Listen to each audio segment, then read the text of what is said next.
Aqui, gente, Jesus, ele está no Templo de Jerusalém. Tá joia? A gente começa a ver isso, eu só estou recapitulando o que a gente viu. A gente começa a ver isso a partir do primeiro versículo do capítulo 20 do Evangelho de Lucas. Jesus está no templo, né? Um pouquinho antes do capítulo 20, ainda no 19, Jesus expulsa aqueles que estavam comercializando coisas de forma errada, esse negócio todo. E aí o que acontece? A galera começa a ficar com raiva de Jesus. Olha para cá, gente, foca aqui. Deixa para lá. A galera começa a ficar com raiva de Jesus, porque Jesus, no capítulo 19, Jesus expulsa aqueles que estão fazendo comércio no templo, um comércio, comércio da fé, literalmente, né?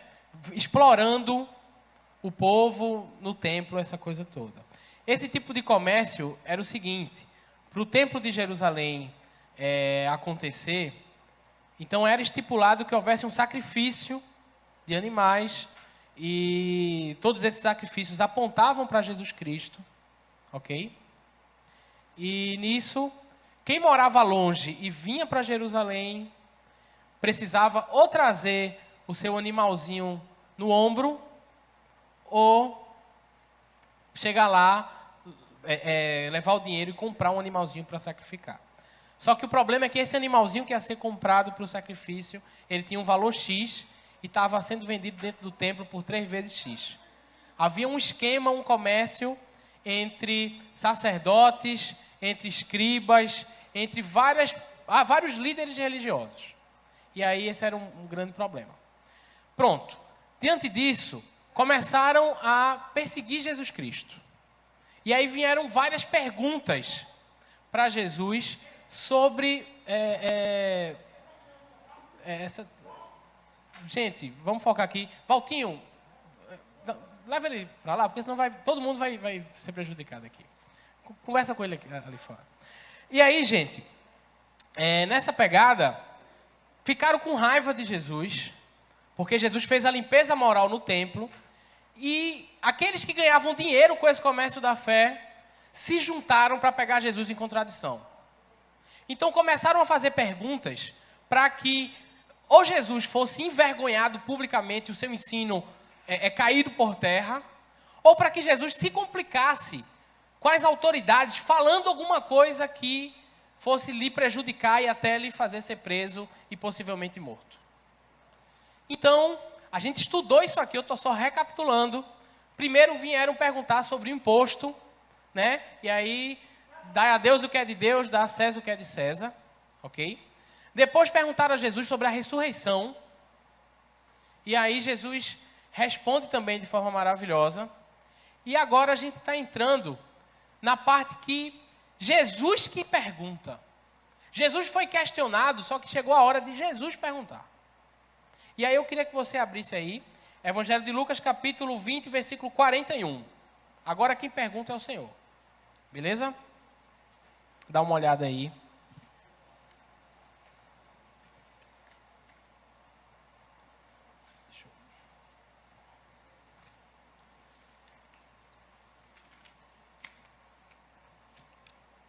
A minha tradução está um pouquinho diferente dessa que está sendo projetada aí, mas a ideia é a mesma. Vamos lá. Jesus, porém, perguntou-lhes: como dizem que o Cristo é filho de Davi? Pois o próprio Davi diz no livro dos Salmos: o Senhor disse ao meu Senhor: assenta-te à minha direita, até que eu ponha os inimigos como estrado dos teus pés. Se Davi o chama Senhor, como ele pode ser seu filho? Enquanto todo o povo ouvia, Jesus disse aos discípulos: cuidado com os escribas, que gostam de andar com roupas compridas e de ser cumprimentado em público. Gostam dos primeiros assentos nas sinagogas e dos primeiros lugares nos banquetes. E devoram as casas das viúvas, simulando longas orações. Eles receberão uma condenação muito maior. Capítulo 21. Jesus observava os ricos, que colocavam suas contribuições no cofre das ofertas.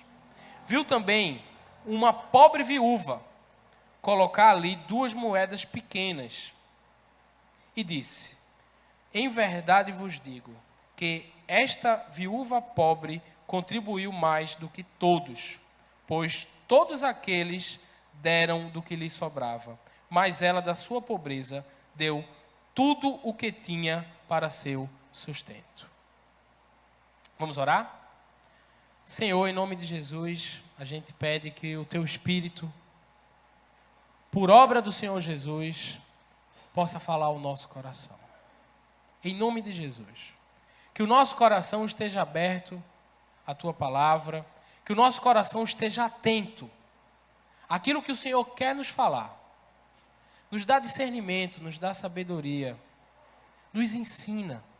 Não deixa que nenhuma obra do diabo, Senhor, possa desviar o nosso foco da Tua palavra, daquilo que o Senhor quer nos falar. Em nome de Jesus, Senhor. Amém.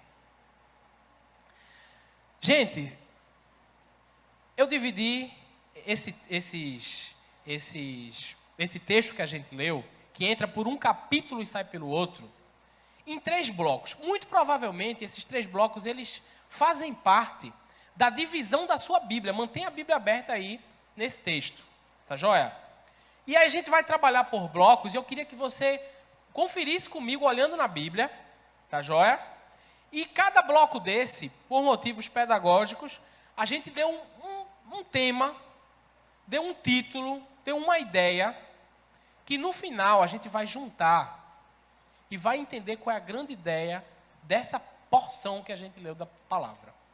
Ok? Eu quero que você entenda uma coisa. Tudo aqui está muito interligado. Parece que está falando de coisas diferentes. Mas, na verdade, está trazendo uma lição só, um foco só. Tá joia? Vamos lá. Dos versos, ainda no capítulo 20, né?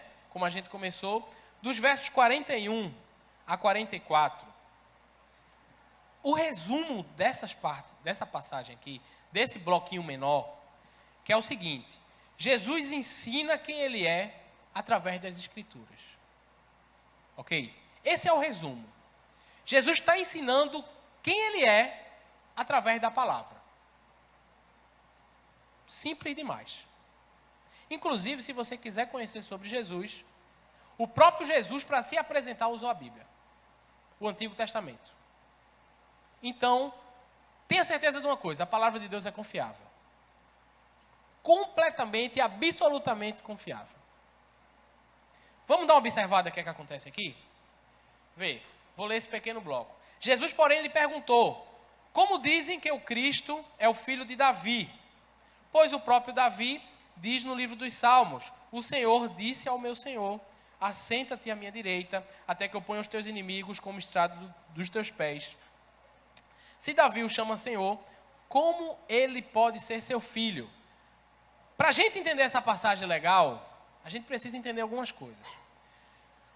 As profecias do Antigo Testamento diziam que o Cristo, o enviado, ungido de Deus, o Salvador, aquele que traria paz ao mundo e salvação, ele seria descendente de Davi.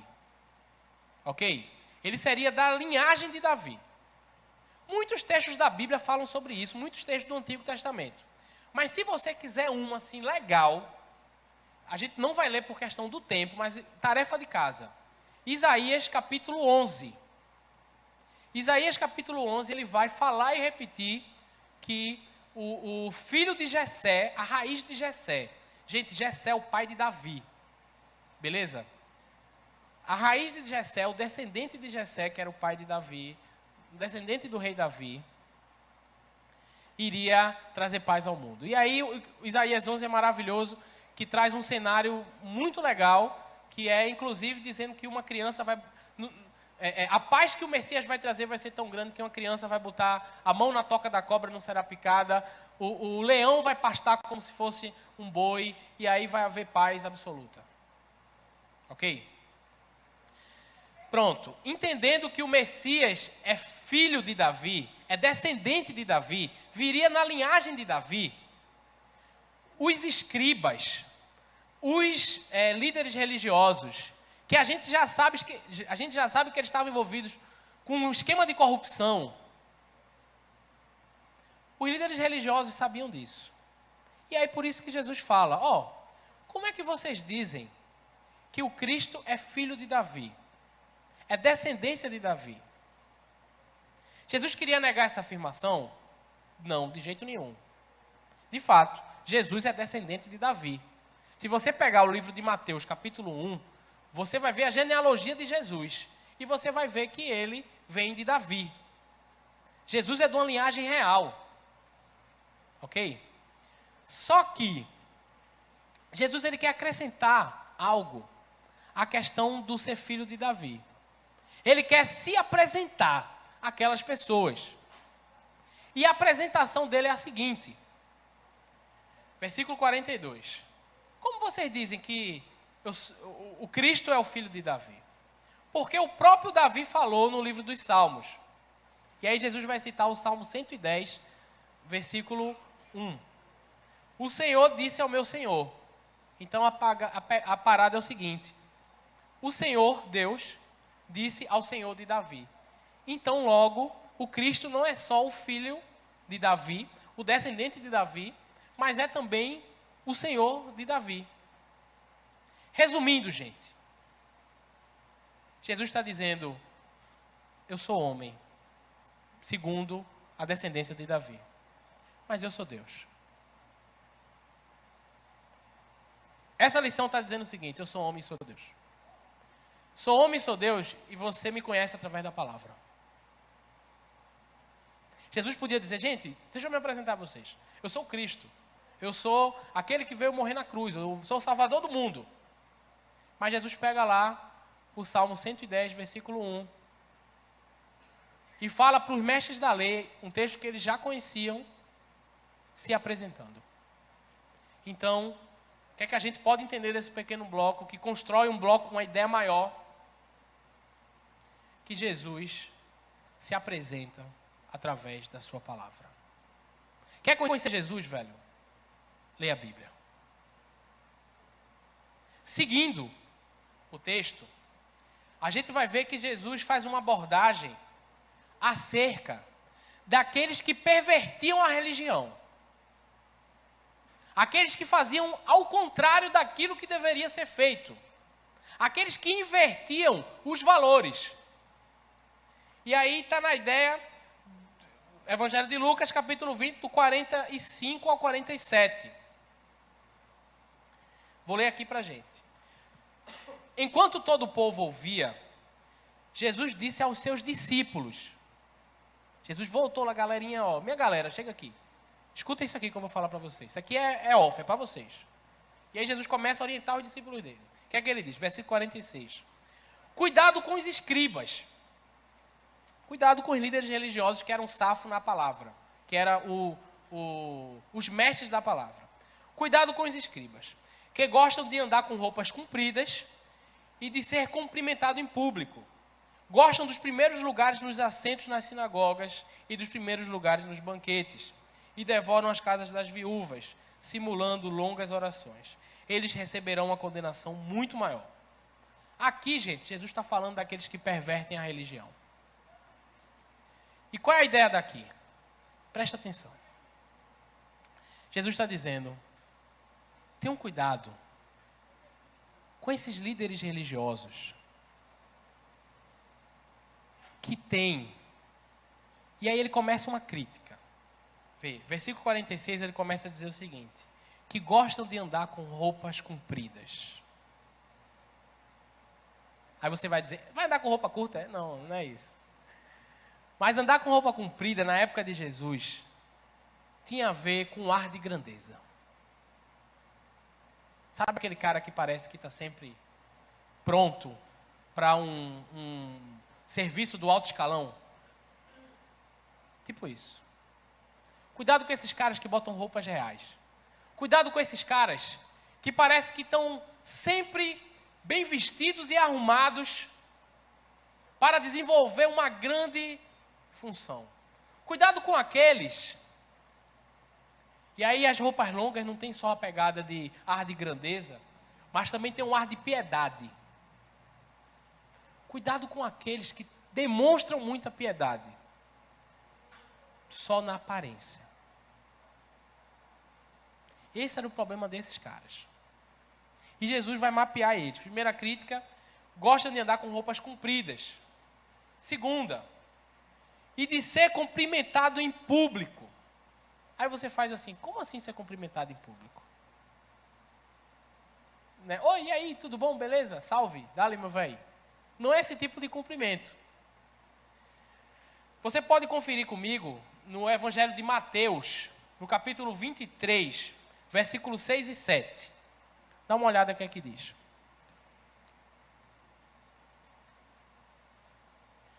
Falando sobre esses escribas. Gostam dos primeiros lugares nos banquetes e nas primeiras cadeiras nas sinagogas, das saudações nas praças e de serem chamados mestre. Não é que eles gostavam que as pessoas falassem com ele, e aí meu brother, tudo bom, tudo massa? Não. Eles gostavam do título de mestre. Mestre. Presta atenção. Cuidado com os líderes que querem aparecer. Cuidado com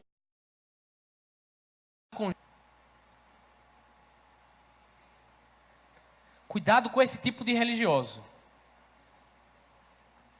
Seguindo. Eles gostam dos primeiros assentos nas sinagogas e dos primeiros lugares nos banquetes. Eles gostam de honra de homens. É isso que eles gostam. O que é que isso tem a ver com perverter a religião? O que é que isso tem a ver comigo e com você? Cuidado, para que você não mostre uma piedade que você não tem. Não bote uma máscara que pareça que você é uma coisa, mas na verdade diante de Deus você não é. Primeiro, lembra que Jesus está construindo um raciocínio. Primeiro, Jesus se apresenta segundo as Escrituras. Segundo, ele está dizendo, vou mostrar um modelo como vocês não devem ser. Não sejam assim. Você vai perverter as coisas se você mostrar para os outros quem você não é. Não mostre aparência de piedade se você não é piedoso. Segundo, não usa a religião como meio de você ter honra. Se você usar a religião como meio de você ter honra, sua religião não vale de nada. A religião, que eu estou usando um termo genérico, porque depois eu vou falar do cristianismo e do que é o evangelho. Eu não, a Bíblia. O evangelho, gente, não é algo que se busca interesses pessoais. Mas é algo que se busca a glória de Deus. Se busca conhecer a Deus. E sabe qual é o problema, galera? É que muitas vezes a gente vem para a igreja com motivação errada. Talvez a gente não tenha interesse de ser saudado como mestre. Talvez a gente não tenha interesse de aparentar uma piedade que a gente não tem. Mas talvez a gente tenha interesse de arrumar uma namorada. De arrumar um namorado. De agradar os nossos pais.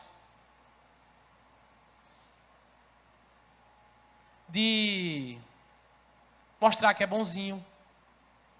Ou até de agradar pessoas. Tem pessoas na igreja que é tão legal. Poxa, velho, o Roosevelt é um cara tão legal, que eu vim para a igreja por causa dele, que eu gosto muito dele. Ele me convidou, eu vou por causa de Roosevelt. Roosevelt é legal. Vou porque... Gente, isso é uma forma de perverter. Preste atenção.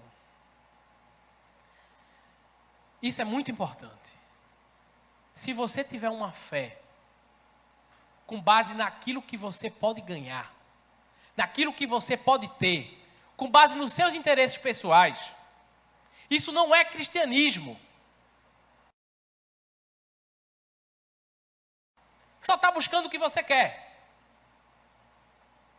Se você estiver na igreja ou estiver buscando uma religião para agradar pessoas, ou para ter vantagem em cima de pessoas, ou para, enfim, agradar pessoas, ou estar de boa, não sei o quê, arrumar uma namorada, motivos em relação ao outro. Isso não é cristianismo, isso é humanismo. Eu estou porque minha mãe quer que eu esteja. Eu faço porque minha namorada vem e eu venho com ela. Eu vou porque desde pequeno minha mãe me trouxe para cá e eu venho para cá. Isso é humanismo, gente. Você está pervertendo o negócio. Então por que você deve buscar Deus? Primeiro, para conhecê-lo. Lembra que Jesus se apresentou através das Escrituras? Segundo, para entregar tudo a Ele. Aí entra no bloco que vem, a viúva. Se ligou? Forma de você perverter a religião. Perverter. Eu não vou dizer o evangelho, porque o evangelho não se perverte. O evangelho é o poder de Deus para a salvação. Não existe outro evangelho. Gente, você pode perverter a religião se você vier procurando coisas, motivado com coisas para você. Obter vantagem, obter honra, obter, enfim, emprego, qualquer coisa. Você pode perverter se você vier por causa dos outros, para agradar os outros. Isso é humanismo, não tem nada a ver com Deus. Mas venha por causa de Deus. Porque você precisa dele. Precisa encontrar ele. Seguindo, gente. O texto diz, no verso 47, que esses escribas devoravam as casas das viúvas, simulando fazia longas orações. O que é que você pensa com devorar a casa das viúvas? O cara tinha boca grande, né? Né? Ia na casa dela na hora do almoço. Ô viúva, tudo bom? Cheguei na hora do almoço, vou comer. Não é isso não, gente. Os caras eram versados na lei, no Antigo Testamento, na religião. Mas aí você lembra de uma coisa. Eu já dei o spoiler. Na lei. Os caras eram versados na religião e no direito. Porque lembra que Deuteronômio é o livro da lei? Tá como resolve as coisas? Levítico fala sobre leis. Gente, os caras eram versados na religião e no direito. E as viúvas eram presas fáceis, gente. Não tinha ninguém por elas. Principalmente quando se tratava... E aí quem vai dizer isso é o Hernandes Dias Lopes. Quando se trata de um termo que a gente usa, que eu não sei se usava naquela época. Inventário. Que é a questão de passagem dos bens. Né? O marido morre e aí os bens vão ficar para aquela viúva. Então, parece que eles davam um jeito de subtrair alguma coisa. Porque eles eram versados na lei e eles davam um jeito de devorar a casa das viúvas. E para justificar, eles faziam longas orações. A religião dos caras era o ventre deles, era a barriga deles, velho. Não entra nesse caminho, velho. Por favor. Não venha atrás apenas das bênçãos de Deus, velho. Venha atrás dos Deus das bênçãos. Venha atrás dele. Isso resolve a vida da gente.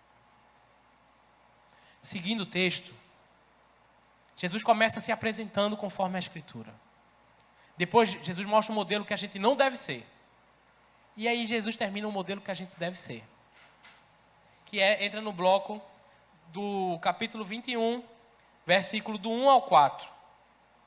Olha só. Resumo desse capítulo, dessa partezinha é o seguinte. Jesus aprova quem entrega tudo a Deus.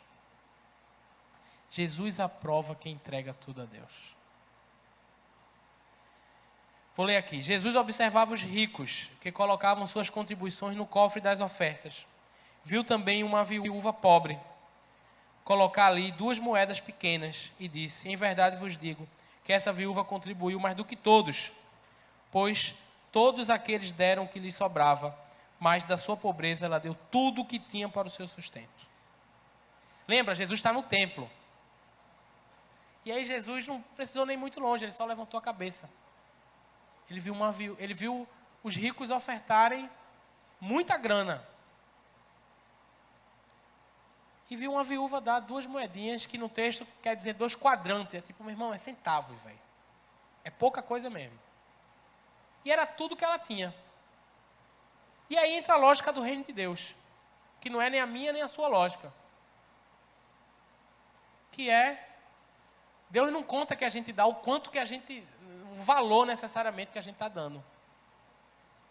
Mas a lógica do reino de Deus é, entregou tudo ou não entregou tudo. É essa a lógica do reino de Deus.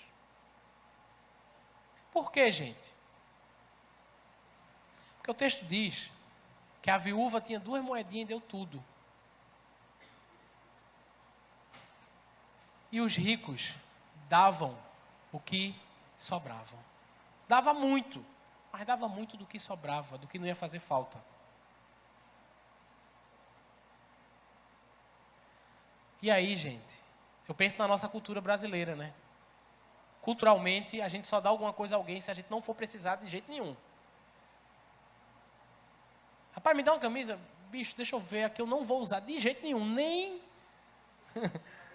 se eu emagrecer eu vou usar essa. Aí você dá, se você não tiver essa, você vai dizer, então, bicho teu não. Velho, que interessante, velho. Tudo versus sobras. O que é que você tem dado a Deus? Às vezes eu chamo alguém para ir para a igreja, bro, vamos lá na igreja? Bicho, se me sobrar um tempo, eu vou. Se eu tiver tempo, eu vou. Deixa eu dizer um negócio, Deus não aceita sobra, gente. Deus não trabalha com sobra. É tudo ou nada, velho. Pô, pastor, radical demais. Vai dizer isso a Caim. Verdade, gente. Teologia bíblica disso aí, Caim e Abel. Caim, os 2 foram ofertar ao Senhor. Caim deu. O texto não diz nem que era sóbrio, diz que Caim deu, ofertou. Já diz que Abel deu das primícias do seu rebanho, daquilo que ele tinha de primeiro, de melhor, foi lá e deu ao Senhor. E a palavra diz que Deus aceitou, se agradou da oferta de Abel e não da de Caim. E aí depois deu no que deu, né? A Bíblia diz que Deus se agradou de Abraão, quando o Senhor pediu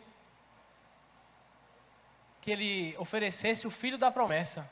E quando Abraão estava lá pertinho para sacrificar Isaac, tudo que aquele velho de 100 e tantos anos tinha, Deus vai lá e não, fica tranquilo. Velho, é tudo ou nada. Jesus se entregou totalmente na cruz. Concorda comigo? Por que você acha que ele aceitaria menos que tudo? Gente, Deus não trabalha com sobra.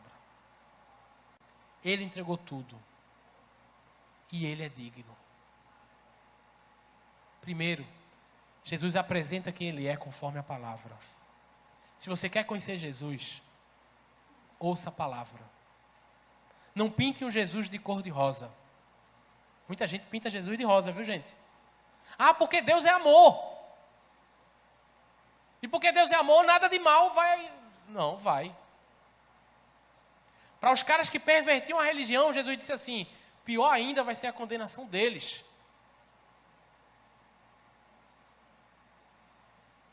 Em outras palavras, Jesus está dizendo, velho, esses caras estão condenados.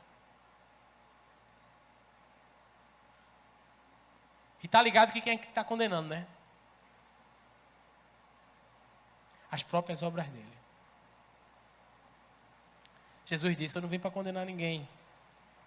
Mas a condenação é essa: a luz veio ao mundo e os homens preferiram e amaram as trevas. Eles estão condenados. O que Jesus vai dizer. Primeiro Jesus se apresenta. Depois Jesus diz como a gente não deve ser. Depois disso, Jesus apresenta o modelo que a gente deve ser. Que é entregar tudo. Preciso conhecer Jesus. Preciso não viver uma religião motivada nem nos meus interesses pessoais, nem em agradar os outros, mas sim agradar a Deus. Terceiro e último, preciso entregar tudo a Jesus. Preciso conhecer a Jesus e entregar tudo a Jesus. Preste atenção, gente. Como é que está a sua vida hoje? Quais são tuas motivações em relação a Deus? Por fim, queria finalizar dizendo a grande ideia. A grande ideia é o resumo dessa construção que Jesus traz. Precisamos viver uma fé que busque conhecer a Jesus e entregar tudo a Ele. E vou dizer o porquê. Porque Jesus falou da condenação daqueles que pervertiam a religião. Em contrapartida, Jesus aprovou aquela mulher que entregou tudo. Preste atenção numa coisa, gente. A palavra de Jesus, nesse grande julgamento que Deco falou bem aqui, tem um poder de livrar você da condenação. Mas não pense que seremos livres se não entregarmos tudo a Ele, porque tudo Ele entregou por nós. Precisamos conhecer a Jesus. Precisamos entregar tudo a Ele. Vou chamar a Renatinha aqui.